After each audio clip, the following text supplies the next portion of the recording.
Hold on tight because Virginia Outdoor Life is coming at you in a Hummer. We're exploring the northern part of North Carolina's Outer Banks.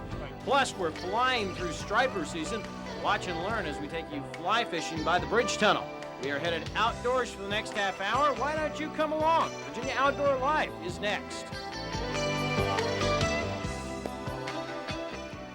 Hi, and how are you? Welcome to Virginia Outdoor Life for Saturday, November 16th. You don't have to adjust your sets. Eric has the week off. So for the first time in the history of the show, which is going on, what, 4 decades now, Mike? Something like that? We have a guest host. I've watched it every week, too. I know you have. And we miss Eric terribly, but I'm more than happy to fill in for him. Well, I appreciate it. For those of you who haven't realized it yet, it's Jane Callahan. She made the quick change from the news set and is now over here helping I love us out fishing, tonight. so I mean, it was just a natural. And yes, I have fished with you before. And you've caught more fish than I have out there. Oh, really? I didn't know that. Oh, much more. Oh, God. I feel wonderful. Well, you should. Yeah. Anyways, we got a good show tonight. Yeah, we do, and I understand we're going to the Outer Banks, which is one of my favorite places. Yes, we are. Before Eric left, he and I got together. We did a little stress relief by taking a Hummer out on the beach, and I know you know a lot about Hummers because you have been out there. Well, I haven't actually test driven one, but maybe vicariously I can do it through this story. But a couple of years ago, when the hurricane was coming, one of many, of course, the first things that they moved from the car dealership into safety were the Humvees. I can't imagine why with a sticker of $80,000. Oh, there's something. They say a lot of farmers buy them. Yeah, they've actually sold quite a few. Yeah. Anyways, it's north of Corolla. That's where we're going. The road ends for the most part, so do the people, and that's where our adventure begins. Take a look.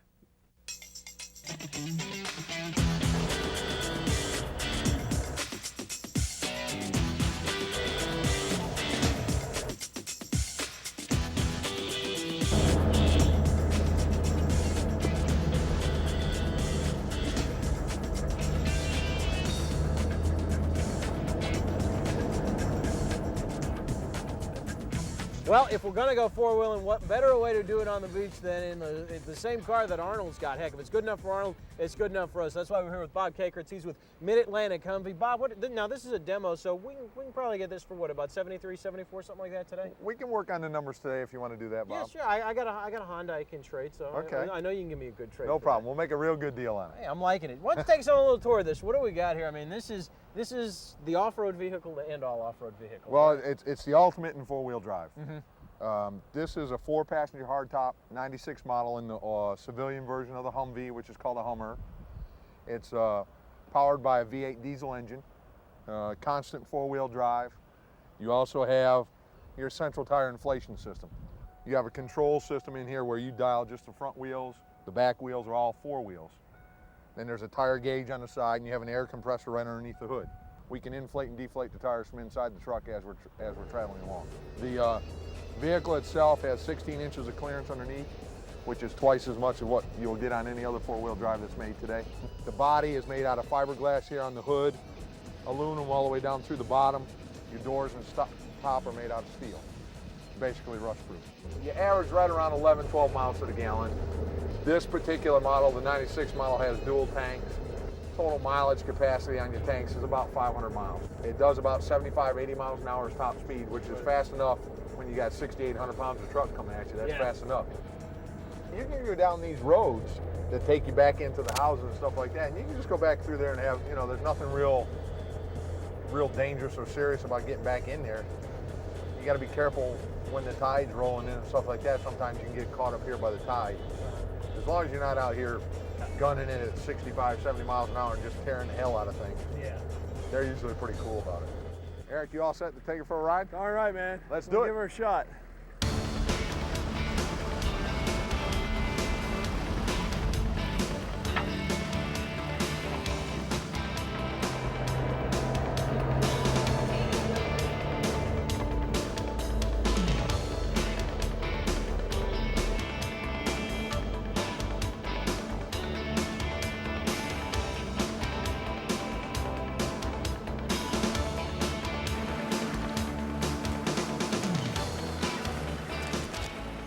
Some ideas that might help you as you try to drive on the beach. First of all, when you start out in soft sand, start out gradual, nice and slow. Don't give it a lot of gas. Don't floor it, even though you're in soft sand, you'll just dig a deeper hole. Now, as you move down the beach, most of the time you'll be in somebody else's tire tracks. It is much easier on the vehicle and on you and everything in the vehicle if you can stay right in those tire tracks.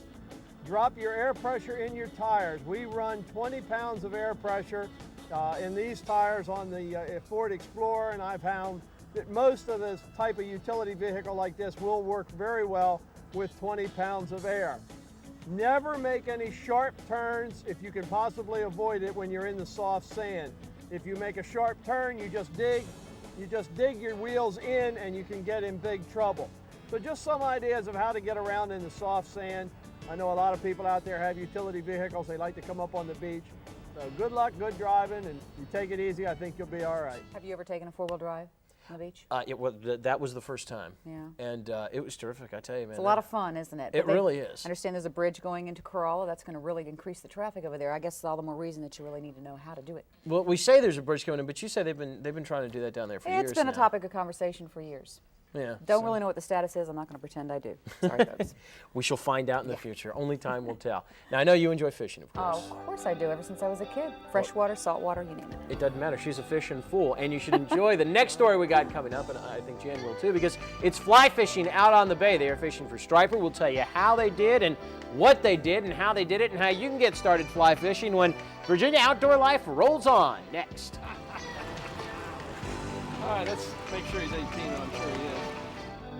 Welcome back to Virginia Outdoor Life here on News Channel 3. I'm Bob Matthews. Eric has the week off in case you're just joining us or we've gotten preempted by football. Odds are we're not even going to see that first segment that we just did because of the tech game. But anyways, Jane Callahan's with us, and we're so glad that you are filling in for Eric this week. Glad to be here. Well, good. And now it's, of course, time for your favorite part of the show, which is fishing. Fishing, yes, sir. You know. This was, of course, we did this story, or Eric did the story, I should say. Listen to me Right. taking credit for it. He and Don Russell, anglers from Lab Outfitters, they went out first day of rockfish season and took their fly rods with them. Rod is an accomplished fly fisherman.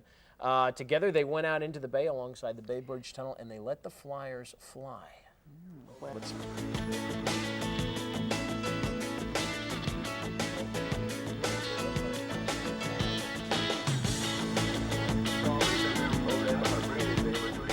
Okay, we have Ron Russell here from the Orvis Shop here in Virginia Beach. So we've asked Ron to come by and give you some tips on it. It's becoming the fastest growing segment of saltwater fishing. A lot of people are interested in it. Ron's going to show you how to get involved right now while the stripers are fishing is so good.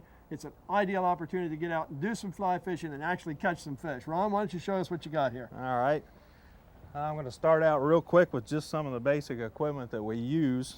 This happens to be an Orvis rod. It's called the Trident series, and it was developed with the submarine technology.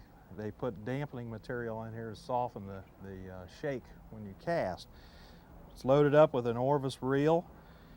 It has a clear, slow sinking line on it, which is called the sly line, and it's standard fly line length. It has a weight forward taper in it.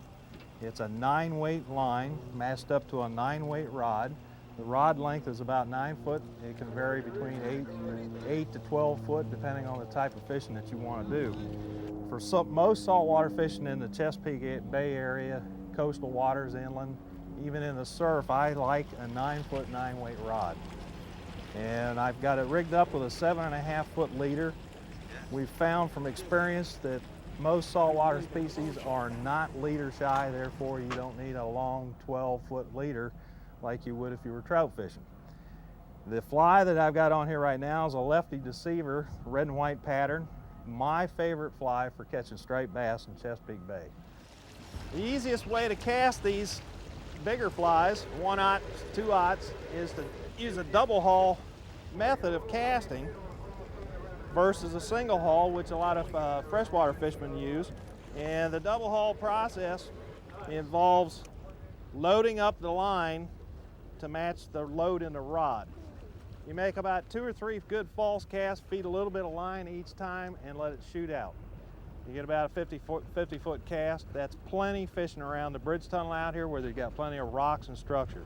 On the stripping, bringing the fly back in on the retrieve, I've got a stripping basket here, homemade job, and what I'm doing is I'm just feeding the line back through my fingers, grabbing a little section of it about 6 inches at a time, stripping it slow, and feeding it right into the basket to catch the line.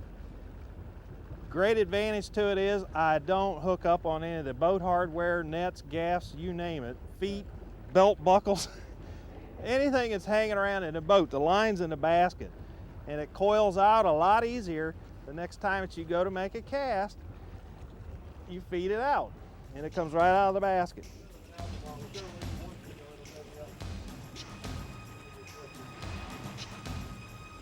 Look up. Fish on. Fish on. Yes. Yes. Better motivate. You can even be a rockfish.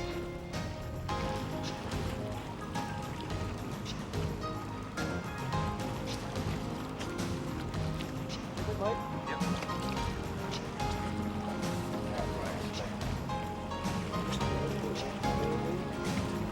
Nice job, my man.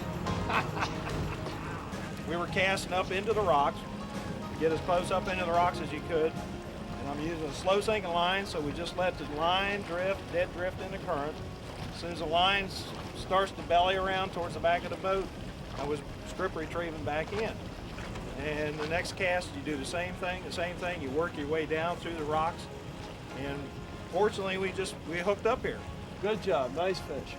First rockfish of the season, for luck, we're going to let him go. A couple of guys down there who give fly fishing lessons too. They gave me the basics. It's not real hard to learn the basics as far as, you know, how to do the practice cast and actually throw it out, but getting good at it and getting to where you can put the lure right where you want to put it on the water, that's an entirely different story. It's all in the wrist. Now, my friend Absolutely. Charlie Carter told me that he did very well with Yeah. rockfish. Now, I don't know if he did it through fly fishing or not. I personally have never tried it, but I'm about to now. All I'm right. convinced. Hey, I think it looks like fun. Well, I'm glad we were able to inspire you. And yeah, everybody was saying the first day of rock fishing season that, man, they were just jumping. Yeah, in I the heard a boats. lot of stories about people that were just doing great with it. Yeah. And it sounds like a lot of fun. And the obvious reason is, of course, because I wasn't with them. Anytime I go out, it's the kiss of death. We never catch anything when I All right, go we'll out. never have you in a story, I suppose. That might be possible, you know, depending on how adamant the anglers are. That's quite possible. All right, picture time is coming up. We're going to pull out the outdoor scrapbook, take a great look at the great pictures that you, the viewers, have sent in to us. In the meantime,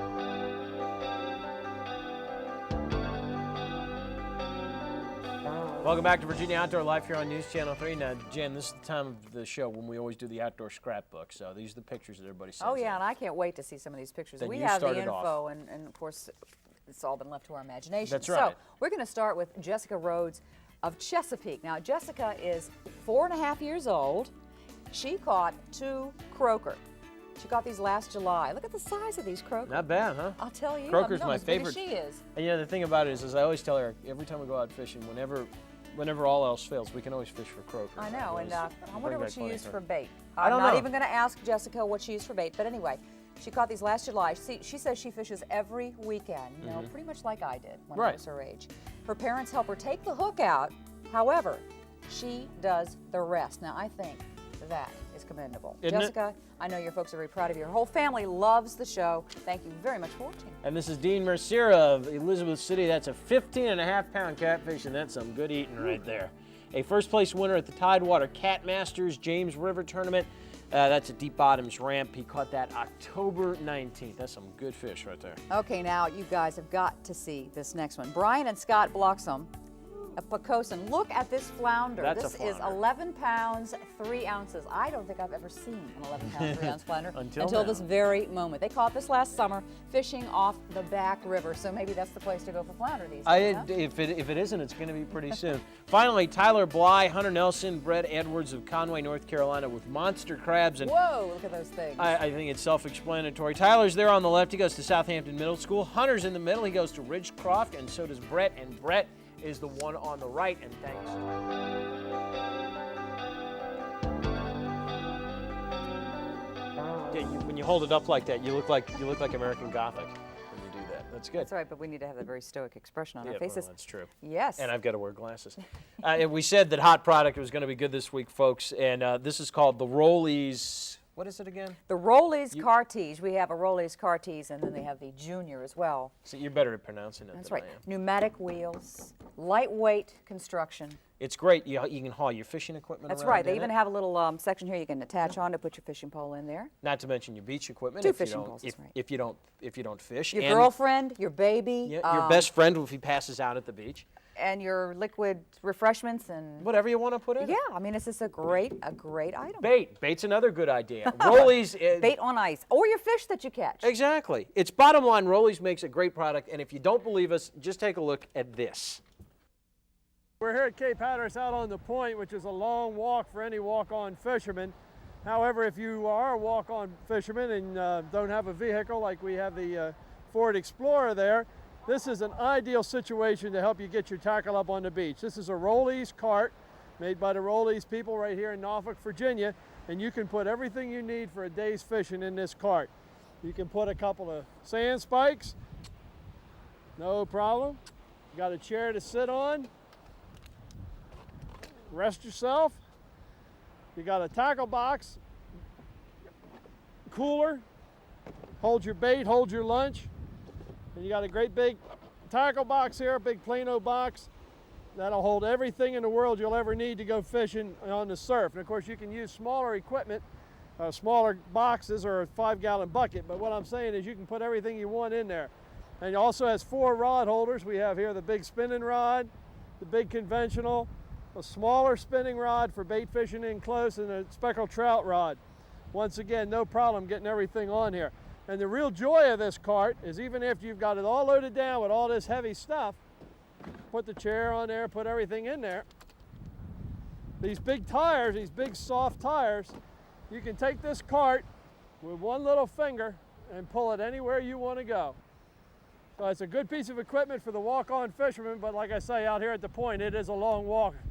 But a lot of other places down here at Hatteras and Ocracoke, you can certainly walk on, and that cart will help you get everything on the beach.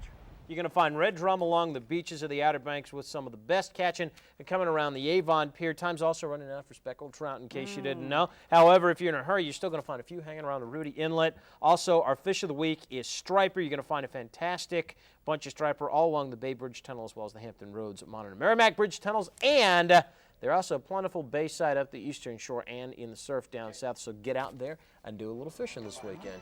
You ready? Yeah. All right, we're going fishing because we're out of time. See you, Bye. folks. It's not the same thing.